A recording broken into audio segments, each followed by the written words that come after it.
امریکی ریاست ورجینیا میں امام علی سینٹر میں مجلس جاری ہے۔ عزاداروں کی پوری توجہ مولانا کی طرف ہے۔ حضرت امام حسین کے احترام کے لیے چاروں دیواریں سجی ہوئی ہیں اور مختلف زیارات بھی نظر آ رہے ہیں۔ ظاہر یہ ہو رہا ہے کہ شب عاشور پورے مذہبی جذبے سے منایا جا رہا ہے۔ تو ہم تقریباً 12 سال سے یہ مجلس اعزاز کا سلسلہ ہم نے ورجینیا میں شروع کیا ہے۔ اس سے پہلے میری لینڈ میں مجالس ہوتی تھیں، تو ہم نے سوچا چونکہ آبادی ہر جگہ بڑھ رہی ہے اور مولا کے ماننے والے ہر جگہ بڑھتے جا رہے ہیں، کیوں نہ یہاں پہ ایک سلسلہ شروع کیا جائے۔ جواد شیرازی امام علی سینٹر میں محمدیہ سینٹر جہاں اردو مجالس منعقد ہوتی ہیں کے پریزیڈنٹ ہیں۔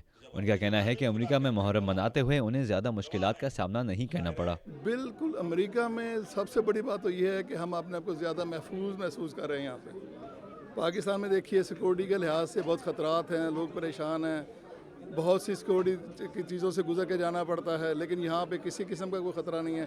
آزادی سے ہم اپنی مذہبی ہر قسم کی تقریبات جو بھی ہم چاہتے ہیں انتہائی آزادی سے، انتہائی خلوص سے منا سکتے ہیں، کوئی پرابلم نہیں ہے۔ امام علی سینٹر میں داخل ہوتے ہوئے نہ صرف پاکستان سے تعلق رکھنے والے عزادار نظر آتے ہیں بلکہ عرب، ایرانی اور افغان نسل کے افراد بھی۔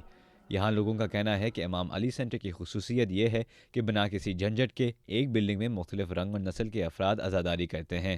وسیم نقوی یہاں مجلسوں میں عموماً شامل ہوتے ہیں۔ یہ ہماری جو ساری کمیونٹیز ہیں وہ سب اکٹھی ہوئی ہیں یہاں، عربی بھی ہیں یہاں اسپیکنگ، فارسی اسپیکنگ بھی ہیں، اردو اسپیکنگ بھی ہیں۔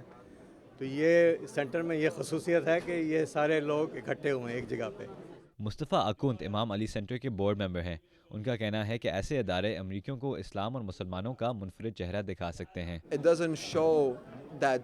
میرے خیال میں ہمارے جیسے سینٹرز کو امریکی میڈیا کو زیادہ کوریج دینے کی ضرورت ہے، کیونکہ ہم سب مختلف ممالک اور مختلف ثقافتوں سے تعلق رکھنے والے عزادار ہیں جو ساتھ مل کر کام کرتے ہیں۔ ہم مسلمانوں کا اچھا چہرہ دکھا رہے ہیں جو ان دنوں عموماً چھپ جاتا ہے۔ ہر ایک سوال کرنا ہوگا، تم نے تو تصویر گھر گھر میں پہنچا دی۔ اس سال اردو مجالس پڑھنے کے لیے مولانا مشتاق حسین شہیدی خصوصی طور پر کراچی سے آئے۔ انہوں نے اپنی مجلس میں مختلف کمیونٹیز کے درمیان امن اور بھائی چارہ پر زور دیا اور یہ کہ حضرت امام حسین کی قربانیاں آج بھی سب کے لیے بہت اہمیت رکھتی ہیں۔ ہر نبی کا پیغام ایک تھا۔ ان کے خطاب کے بعد حضرت امام حسین کا ماتم ہوا۔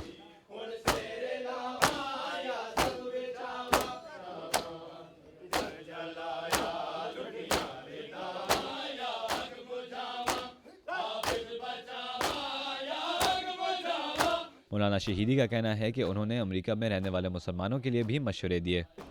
ضروری سے پہلے تو یہ اپنی قدروں کی حفاظت کریں، اور دوسری یہ ہے کہ یاد رکھیں المسلم، میں نے ابھی کہا ایک حدیث یہ ہے کہ صرف مسلمان وہ ہے کہ جس سے دوسرے انسان محفوظ رہے۔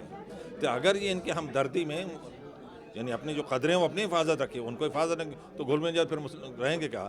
ان اپنی اقدار کو، اپنے جو عمل ہے عبادات سب ان کو تحفظ کرتے ہوئے اور امن سے رہتے، جیسے میں نے کہا کہ کون سے جو جس محلے میں رہتا ہے، جہاں رہتے ہو، ان کی دکھ درد میں اتنے شریک ہو تم ان کی دکھ درد میں، کہ تاکہ وہ خود پہچان پوچھے کہ یہ مسلمان اسے کہتے ہیں۔ یہاں عزاداروں کا کہنا تھا کہ پاکستان اور دیگر ممالک کی طرح یہاں امریکہ میں بھی بھرپور طریقے سے حضرت امام حسین کی یاد کی جا رہی ہے۔ رضا نقوی، اردو، VOA، ورجینیا۔